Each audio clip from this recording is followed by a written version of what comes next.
சகோதரர்களே, பார்வையாளர்கள் அமைதி காக்க வேண்டும். எந்த ஒரு சத்தமும் என்ன செய்யக்கூடாது, உங்களுக்குள்ள பேசிக்காதீங்க.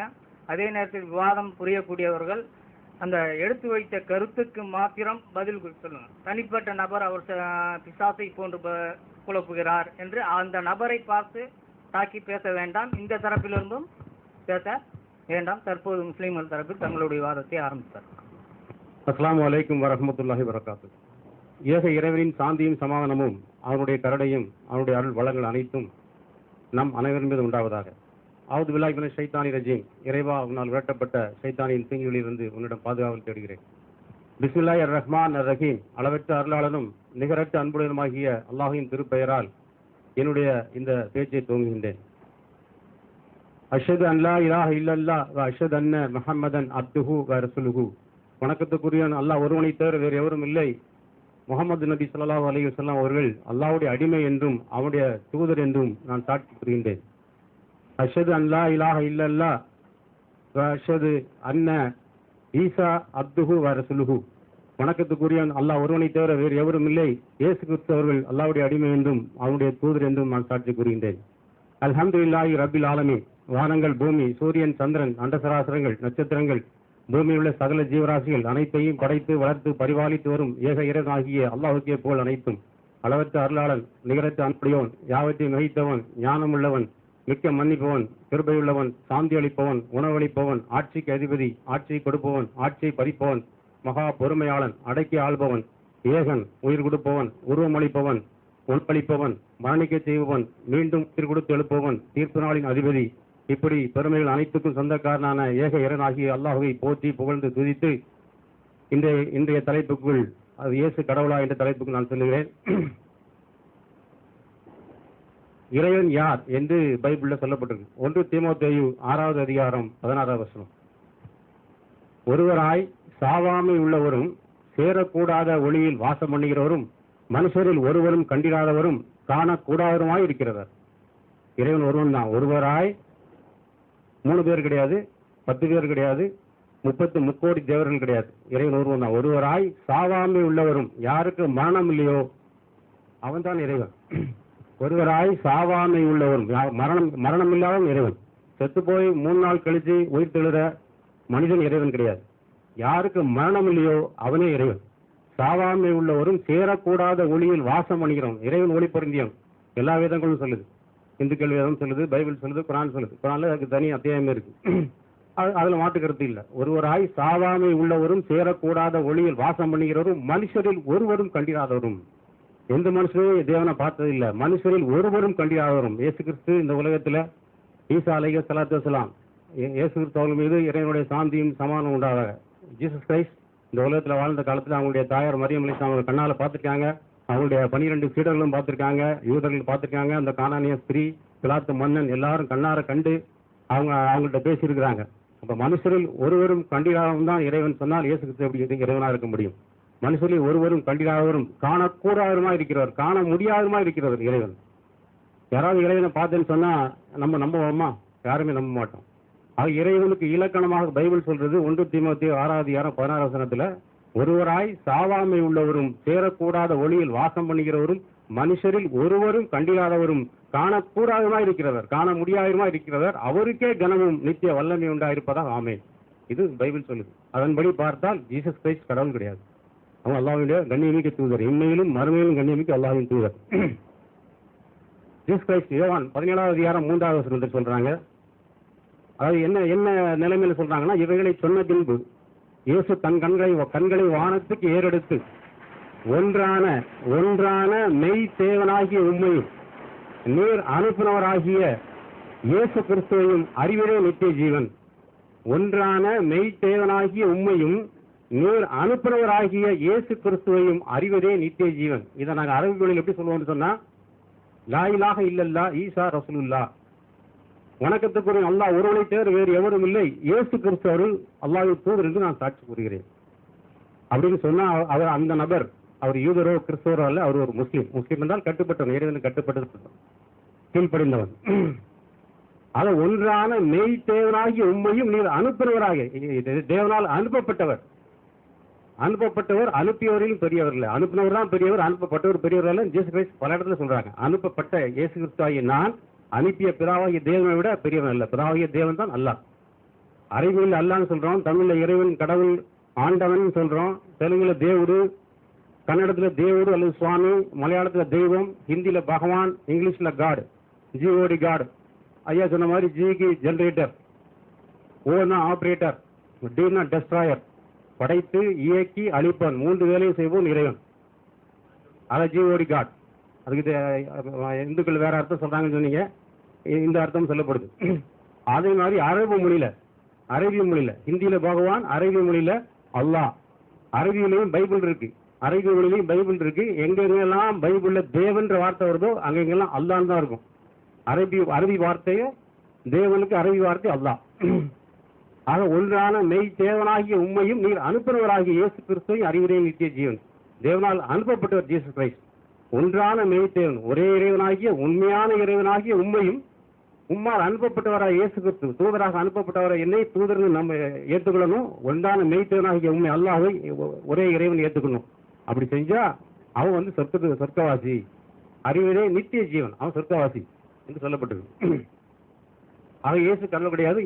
யார் ஜீசஸ் கிரைஸ்டை இந்த உலகத்துக்கு அனுப்பினார்களோ அவன் அந்த தேவன் தான், அவன் தேவ பிதாவாகிய தேவன், அல்லாஹ் தான் கடவுள்.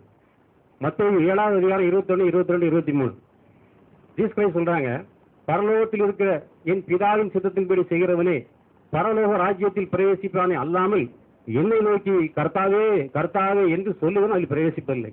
அந்நாளில், அந்த நியாயத்தீர்ப்பு அந்நாளில் உங்களில் அநேகர் என்னை நோக்கி கர்த்தாவே கர்த்தாவே உமது நாமத்தினாலே தீர்க்க தரிசனம் உரைத்தோம் அல்லவா, உமது நாமத்தினாலே பிசாசுகளை துரத்தினோம் அல்லவா, உமது நாமத்தினாலே அநேக அற்புதங்களை செய்தோம் அல்லவா என்பார்கள். அப்போது நான் அவர்களை பார்த்து, அக்கிரம செய்யக்காரரே என்னை விட்டு அகன்று போங்கள், உங்களை ஒரு காலம் அறிவில்லை என்று அவர்கள் சொல்வேன்.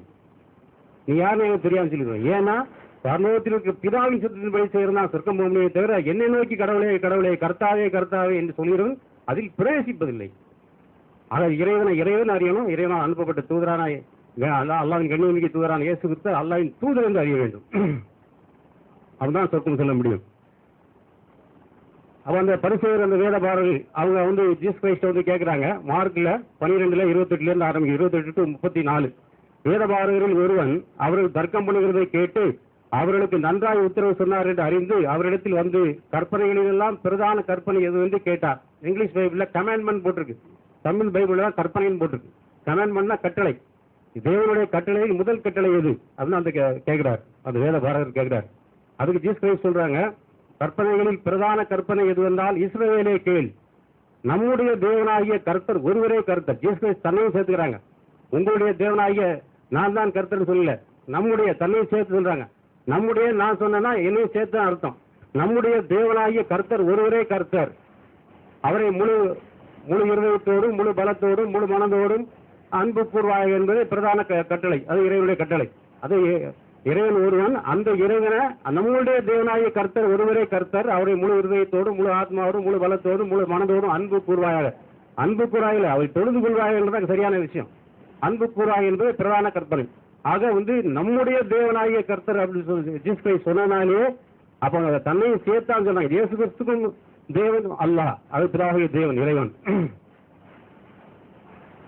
அதுக்கு அந்த வேதபாரகர் சொல்றான், இதுக்கு ஒப்பா இருக்கிற இரண்டாம் கற்பனை என்னவென்றால், நீ உன்னை நேசிப்பதை போல நீ பிறர் நேசின்னு சொல்றாங்க ஜீசஸ் கிரைஸ்ட். அதுக்கு அந்த வேதபாரகர் சொல்றாரு, சரிதான் போதவரே, நீர் சொன்னது சத்தியம், ஒரே தேவன் உண்டு, அவரை தவிர வேறு தேவன் இல்லை. இதுக்கு அது அப்படியே அரபியில் சொன்னீங்கன்னா, ஒரே தேவன் உண்டு, அவரை தவிர வேறு தேவன் இல்லை. லா இலாக இல்லல்லா, லான்னா இல்லைன்னு அர்த்தம், இலாகன்னா கடவுள் தேவன், லா இலாக கடவுளே இல்ல. இலாக இல்லல்லா அப்படின்னா இலாகன்னா கடவுள், இல்லல்லான்னா அல்லாஹை தவிர, இல்லல்லா அல்லாஹ், அல்லாஹை தவிர வேறு கடவுள். அதுதான் அந்த வேதபாரகர் சொல்றாரு, சரிதான் போதகரே, போதகர் தான் சொல்லியிருக்காரு, கடவுளே கடவுளே மகனே எல்லாம் சொல்ல, சரிதான் போதகரே, நீர் சொன்னது சத்தியம், ஒரே தேவன் உண்டு, அவரை தவிர வேறு தேவன் இல்லை. ஜீசஸ் கிரைஸ்ட் சொல்றாங்க, பதில் சொல்றாங்க, அவன் விவேகமாய் உத்தரவு சொன்னதை இயேசு கண்டு, நீ பரலோக ராஜ்யத்திற்கு நீ தூரமானவன் அல்ல, சரியா சொல்லிட்ட பாரு, ஆனால் நீ சொர்க்கத்துக்கு நெருங்கிட்ட. ஜீசஸ் சொன்னது, அவன் விவேகமாய் உத்தரவு சொன்னதை இயேசு கண்டு, நீ பரலோக ராஜ்யத்திற்கு தூரமானவன் அல்ல. அப்ப நீ கரெக்டா சொல்லிட்ட, லா இலாக இல்லல்லா, ஒரே தேவன் உண்டு, அவரை தவிர வேறு தேவன் இல்லை. அந்த தேவனை தான் முழு இருதயத்தோடும் முழு பலத்தோடும் முழு ஆன்மாவோடும் முழு மனதோடும் அன்பு கூறாக. இது அன்பு கூறுவது சர்வாங்க தகனம் பலிகளை பார்க்கலும் முக்கியமாக இருக்கிறது சொல்றார் அவர். ஆக இறைவன் ஜீசஸ் கிறிஸ்து கிடையாது, இயேசு கிறிஸ்துவை இந்த பூமிக்கு அனுப்பிய அல்லாஹ் தேவன் தான் இறைவன். ஐயா சொன்னாங்க பட்டயம்னா அதுக்கு வேற அர்த்தம் சொன்னாங்க. அதாவது அது 10வது அதிகாரத்துல 34 35 வசனத்துல சமாதானத்தை அல்ல பட்டயத்தை அனுப்ப வந்து ஜீசஸ் கிரைஸ்ட் சொல்றாங்க. அதே ஜீசஸ் கிரைஸ்ட் லூக்காவுல 12வது அதிகாரத்துல 51 53 வரைக்கும் சொல்றாங்க சமாதானத்தை அல்ல பிரிவினையை உண்டாக்க வந்து டைரக்டா மேட்டருக்கு வந்துட்டாங்க. பட்டயம்னா அதுக்கு வேற அர்த்தம் கொடுக்குறீங்க நீங்க. டைரக்டா சொல்றாங்க சமாதானத்தை அல்ல பிரிவினையை உண்டாக்க வந்து எப்படி எனில் அதுக்கு விளக்கம் வேற. இது முதல் 5 பேர் இருக்கிற வீட்டில் 3 பேருக்கு விரோதமாய் 2 பேரும் 2 பேருக்கு விரோதமாய் 3 பேரும் பிரிந்திருப்பார்கள். தகப்பன் மகனுக்கும் தாய் மகளுக்கும் மாமி மருமகளுக்கும் விரோதமாய் பிரிந்திருப்பார்கள். இப்ப சமாதானத்தை உண்டாக்க வந்தல வரல, நான் பிரிவினை உண்டாக்க வந்தேன். மார்க் நல்ல நோட் பண்ணிடுங்க, மார்க்ல இருக்கு. மார்க்ல லூக்காவுல 12வது அதிகாரத்துல 51 53 வரைக்கும் படிச்சு பாருங்க.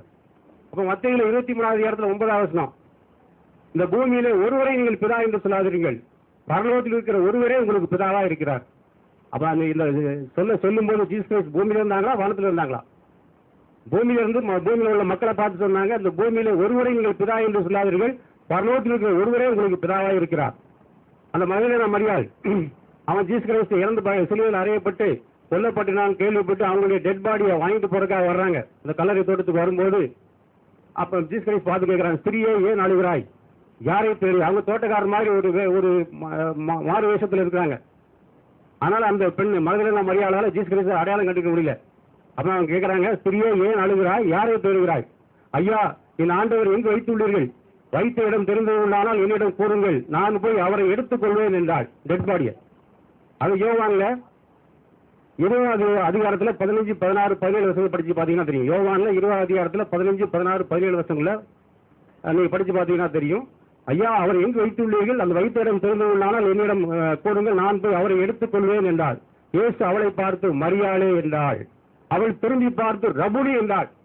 அதற்கு போதகரே என்று அர்த்தமாம். பரிசுத்த வேதாகமம் சொல்லுது கடவுளே மகனே என்று அர்த்தம் கிடையாது, போதகரே என்று அர்த்தமாம். போதகர் என்ற தமிழ் வார்த்தைக்கு அரபி வார்த்தை நபி, எபிரேய பாஷை ரபி அல்லது ரபுனி.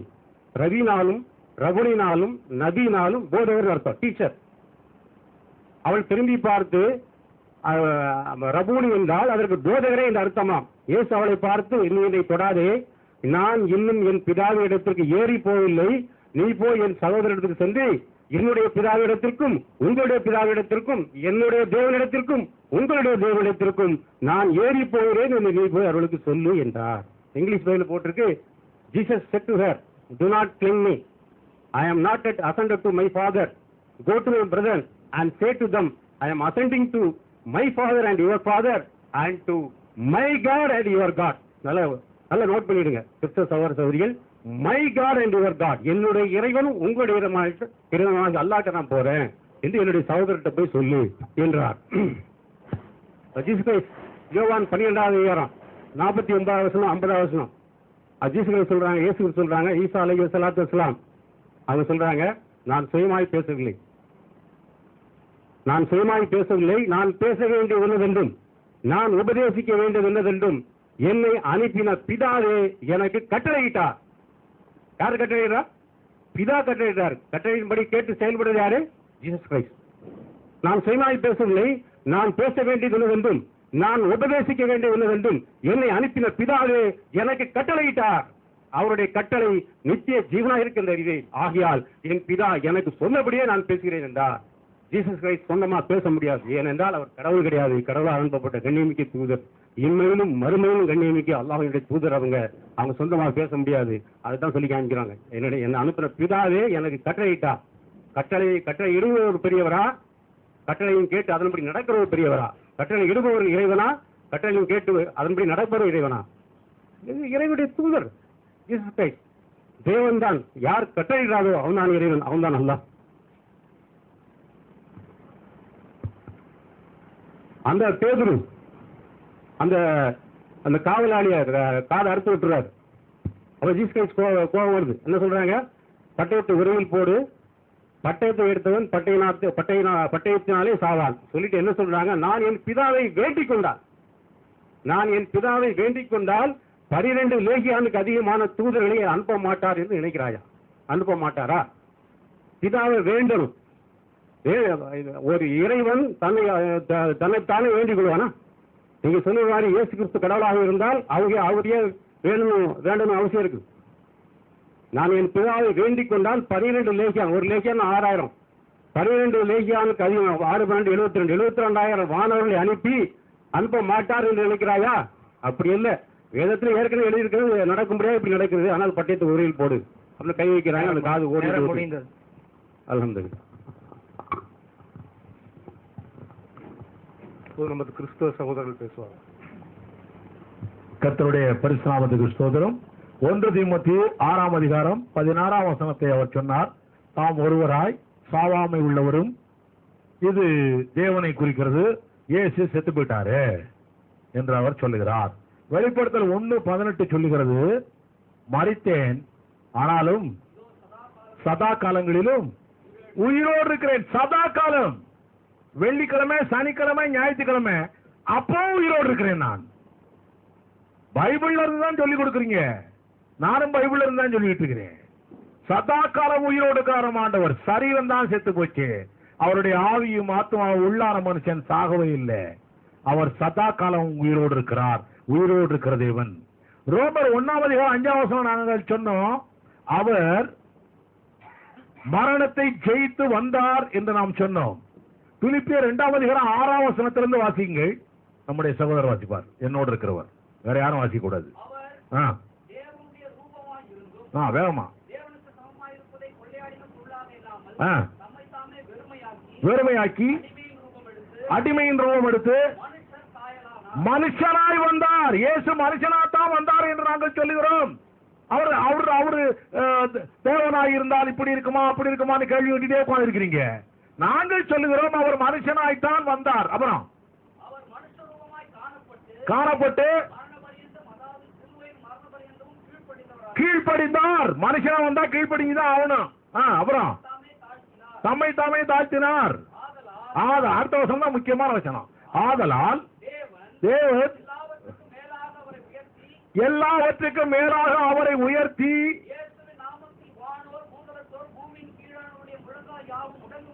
உலகத்தில் உள்ள அத்தனை பேருடைய முழங்கால்களும் இயேசுவுக்கு முன்னாலே முடங்க வேண்டும் என்று பிதாவாகிய தேவன் சொல்லி இருக்கிறார் என்றால் இவர் தேவன் அல்லவா? உலகத்தில் உள்ள அத்தனை முழங்கால்களும் முடங்க வேண்டும் இவருக்கு முன்னாலே. அப்படி என்றால் இவர் நிச்சயமாய் தேவன் தான். இவர் மகாதேவன் என்று தீத்து 2:13 சொல்லுகிறது. சின்ன ஜி இல்லைங்க, பெரிய ஜி. இவர் மகாதேவன் என்று தீத்து 2:13 சொல்லுகிறது.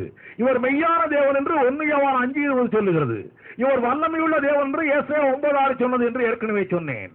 இன்னொன்னு, பிதாவும் சர்வ வல்லமையுள்ள தேவன், இவரும் சர்வ வல்லமையுள்ள தேவன்.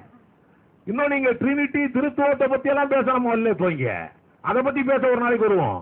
அதை பத்தி பேச வரல. இப்போ வெளிப்படுத்தல், இப்போ நான் சொன்ன 1ஆம் அதிகாரம் 8ஆம் வசனத்துல, 1ஆம் அதிகாரம் 8ஆம் வசனம் வாசிங்க. நான் சொன்னது 18.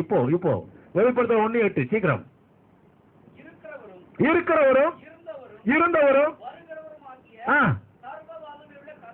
சர்வ வல்லமையுள்ள கர்த்தர். கர்த்தர் முதல் அர்த்தம் என்ன தெரியும்? கர்த்தர் என்றாலே யெகோவா. யெகோவா என்றாலே ஐ ஆம், இருக்கிறவராகவே இருக்கிறேன், இருக்கிறவராகவே இருக்கிறேன். நான் சர்வ வல்லமை உள்ள தேவன் என்று சொல்லப்பட்டிருக்கிறது. நாங்க இந்த பைபிள்ல இருந்தா சொல்றோம். எந்த பைபிள்ல இருந்து நீங்க கடவுள் இல்லைன்னு சொல்ல வர்றீங்களோ அந்த பைபிள்ல இருந்தா நாங்க சொல்றோம். ரைட். 4ஆம் அதிகாரம் 8ஆம் வசனம் சீக்கிரம். வெளிப்படுத்தல் 4:8.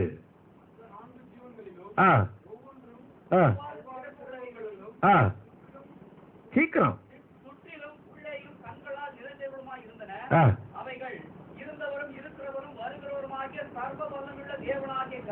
தேவனாய் சர்வ வல்லமையுள்ள தேவனாய கர்த்தர் என்று தேவ தூதர்கள் துதிக்கிறார்கள்.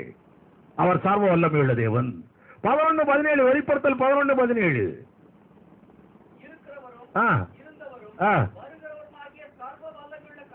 சர்வ வல்லமையுள்ள கர்த்தர். 16:17 வெளிப்படுத்தல் 16:14.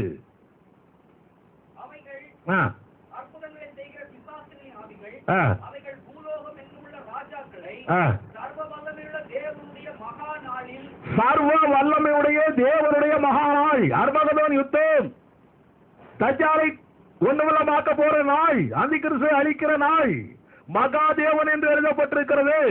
ரோமர் 9:6 வாசிங்கன்னா சர்வத்துக்கும் மேலான தேவன் என்று எழுதப்பட்டிருக்கிறது. நாங்க இந்த பைபிள்ல இருந்து தான் பேசிட்டு இருக்கிறோம். நீங்களும் பைபிள்ல இருந்தே பேசுங்க, அதுக்கு தான் வந்திருக்கிறீங்க. மற்றபடி சொந்தத்துல இருந்து பேசுறதுக்கு நீங்க வரல. நீங்க வேற இதுல இருந்தாலும் பேசுறதுக்கு வந்தீங்கன்னா பரவாயில்ல, நாங்களும் வேற இதுல இருந்து பேச ஆரம்பிக்கிறோம். ஆமென். இன்னைக்கு நீங்க பைபிள்ல இருந்து தான் பேச வந்திருக்கீங்க. இரண்டாவது காரியம், அவர் மனிதனாய்த்தான் வந்தார். இது மறுபடியும் நாங்க சொல்றோம். அவர் மனிதனாய்த்தான் வந்தார். மனிதனாய் வந்தவருக்குள்ளே தேவத்துவம் இருந்தது. அவ்வளவுதான். மனிதனாய் வந்தார், மனிதனாய் வந்தவருக்குள்ளே தேவத்துவம் இருந்தது. நமக்குள்ளே தேவத்துவம் இருக்குது, ஆனா 100% இல்லை. நமக்குள்ள கொஞ்சம் கொஞ்சம் தான் இருக்கு தெய்வீகம். அவருக்குள்ள 100% தெய்வீகம் இருந்தது, 100% மனுஷீகம் இருந்தது. அதனால எல்லாரும் பார்த்தார்கள். பார்க்க முடியாது அப்படின்னு சொல்லி 1 தீமோத்தேயு 6ஆம் அதிகாரத்தை சொல்லிட்டு இருந்தீங்களே, அவர் மனுஷனா வந்ததுனாலதான் ஏன் பார்த்தாங்க? அவர் மனுஷனாய் 2000 வருஷத்துக்கு முன்னாலதான் வந்தாரு. அதுக்கு முன்னால் அவர் யாரு பார்த்தது? அதுக்கு முன்னால் அவர் இருக்கார்ல, ஐயாம் இருக்கிறவராய் இருக்கிறேன் என்று சொன்னவர், அவரை யாரும் பார்க்க முடியாது, தேவனாய் இருந்தார். அப்போ ரைட். இப்போ யோவான் 17ஆம் அதிகாரம் 3ஆம் வசனத்தை சொல்லுகிறார்கள். ஒன்றான மெய்தேவனாகிய உம்மையும் நீர் அனுப்பினவராகிய இயேசு கிறிஸ்துவை அறிவதே நித்திய ஜீவன். ஒன்றான மெய்தேவன். தேவன் என்றாலே முதல்ல புரியணும் காட். காட் என்றாலே ஏலோகிம். ஏலோகிம் என்றாலே 2க்கு மேற்பட்ட காரியங்கள், 2க்கு மேற்பட்டவர்கள். ஆக தேவன் என்றாலே நீங்க நினைக்கிற மாதிரி ஒன்ன மாத்திரம் சொல்றது அர்த்தம் அல்ல, தன்னையும் சேர்த்துதான் சொல்லிக் கொண்டிருக்கிறார். அந்த தேவனை புரிஞ்சுக்கணும்னா தேவன் மாம்சத்தை வந்தாரு, இவரை புரிஞ்சுக்கணும். இவரை புரிஞ்சுக்கிட்டா தான், இவரை புரிஞ்சிக்காதனாலதான் உங்களுக்கு தேவனையே புரிஞ்சுக்க முடியல. இவரை புரிஞ்சுக்கணும். அதுதான் யோவான் 17:3 அர்த்தம். இப்போ தேவன் என்பதற்கு அதான் அர்த்தம். இதுல 1 யோவான் 5:20 சொல்லப்பட்டிருக்கு, இவர் மெய்யான தேவன் என்று சொல்லப்பட்டிருக்கிறது. ரைட். அடுத்தது மத்தேயு 7ஆம் அதிகாரத்துல 21, 22 வசனங்கள் எல்லாம் சொன்னார். அவரு என்ன சொன்னாரு? என்னை நோக்கி கர்த்தாவே கர்த்தாவே என்று கூப்பிடுகிறீர்கள், கூப்பிட்டு பிரயோஜனம் இல்லை. அப்படித்தானே? ஏன் அவரு நீங்க எல்லாம் நரகத்துக்கு போங்கன்றாரு? அடுத்த வசனம் படிக்கவே மாட்டாங்கல்ல, பைபிள்ல இருந்தானே சொல்லி கொடுக்க போறீங்க எங்களுக்கு. அடுத்த வசனம் வாசிங்கப்பா. அக்கிரம செய்கைக்காரரே என்னை விட்டு அகன்றுவங்கள். அக்கிரம செய்கைக்காரனுக்கு தான் தண்டனை கொடுக்கிறார். அப்போ கிரமம் அக்கிரமம். கிரமம் என்றால் ரெகுலர் லாஃபுல்னஸ், அக்கிரமம் என்றால் லாலெஸ்னஸ். லா என்றால் தேவனுடைய வார்த்தை, தேவனுடைய கற்பனை.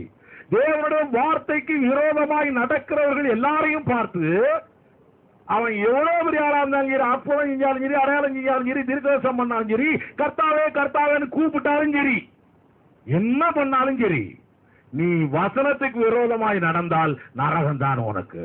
அதனால வசனத்துக்கு விரோதமாய் நடக்கக்கூடாது என்பதுதான் அந்த இடத்துல சொல்லப்பட்டிருக்கிறது ஒழிய என்னை நோக்கி கர்த்தாவேன்னு கூப்பிடாதேன்னு அவர் ஒன்றும் சொல்லல. ரைட். அடுத்தது கர்த்தர் என்றால் எகோவாங்கிறது புரிஞ்சுக்கணும். முதல்ல ஒரிஜினல் லாங்குவேஜும் தெரிஞ்சுக்கிட்டா நல்லா இருக்கும்னு நினைக்கிறேன். கர்த்தர் நல்லவர். ரைட். இவர் தூதர் தூதர் என்று சொல்லுகிறார்கள். தூதர் தூதர் என்று சொல்லுகிறார்கள். அவங்களுக்கு இன்னொரு காரியம் சொல்றேன். சமாதானத்தை அல்ல, பட்டயத்தையே அனுப்ப வந்தேன். வீட்டுல குழப்பம் உண்டாக்குறவர் தூதர் ஐயா. நீங்க தான் அவரை தூதர்னு சொல்றீங்க. குழப்பம் உண்டாக்குறவரை தூதர்னு சொன்னா என்ன அர்த்தம்? உங்க வாயாலே கெட்டு போறீங்க. நீங்க ஈசா நபி என்று சொல்லுகிறீர்கள். ஒரு நபி குழப்பத்தை உண்டாக்குவாரா? பைபிள்ல இருந்தா சொல்லிட்டு இருக்கிறேன் நானு, வேற எங்க இருந்து சொல்ல. நீங்க பைபிள்ல இருந்தா சொல்ல வர்றேன்றீங்க. குழப்பம்னா என்னன்னு புரியணும். இப்ப நம்ம இயேசு ஏற்றுக்கொண்ட உடனே நம்ம வீடு இந்து வீடாவோ முஸ்லீம் வீடாவோ ஏதோ ஒரு வீடா இருந்தால் நம்ம வீட்டிலே குழப்பங்கள் தானாய் வரும்.